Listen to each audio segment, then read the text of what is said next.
As carencias aos que nace este servicio teñen que ver co propio trasecto, deixando unha cidade como Ferrol discriminada, que sigue contando a día de hoxe cunha conexión con Coruña de principios do século pasado. Outra carencia con respecto ao trazado é a saída sur, non chegar ata a fronteira con Portugal, evidentemente facendo a variante de Porriño, sacando a aberración que supón ese paso a nivel no Porriño. O goberno portugués si está facendo os deberes, está tramitando a electrificación e unha liña de velocidade alta como a de Eixo Atlántico para chegar á fronteira, e sin embargo nós estamos aí parados e non estamos avanzando nesa dirección.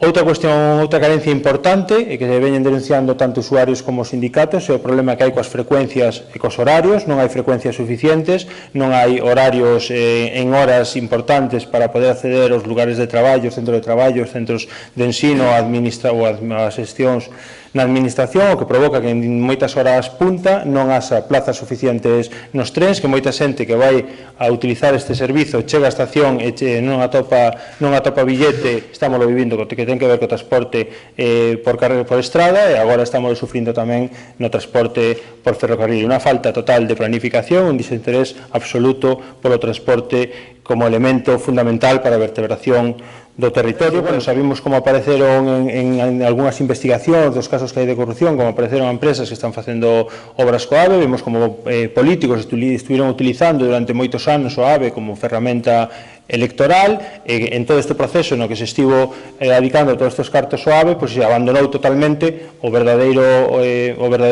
tren que verdadeiramente sirve como motor económico, como comentaba. Con respecto ao proceso privatizador, imos a instar ao Goberno Central a que deteña este proceso privatizador do servizo ferroviario, sacando a concurso prazas para ir recuperando traballadores e traballadoras da DIF e Renfe, para conseguir un servizo 100% público, como era pasado, de maneira inmediata xa, que isto nos parece especialmente importante no que ten que ver con sistemas de seguridade. Os sistemas de seguridade ferroviarios están externalizados, están sendo implantados, están sendo levando mantenimento empresas privadas. Nos entendemos que a seguridade ferroviaria non pode ser un motivo de lucro para ninguna empresa privada. Entendemos que debe ser asumida no 100% inmediatamente por a DIF e polo persoal público. A mesma fórmula que se utilizou no tren entre Santiago e Ourense, con distintas empresas, cada unha explotando un tramo, con distintos software, con dificultades para coordinar, foi o que provocou que decidiran desconectar o RTMS porque lles xeraba problemas nas frecuencias. Pois esa mesma fórmula se está utilizando agora mesmo no Eixo Atlántico. Se están facendo tamén as instalacións de sistema de seguridade de distintas empresas en distintos tramos con distintos software, o que entendemos que pode provocar tamén problemas de coordinación. Denunciamos, por lo tanto, a carencia de servicio que está pagando a cidadanía.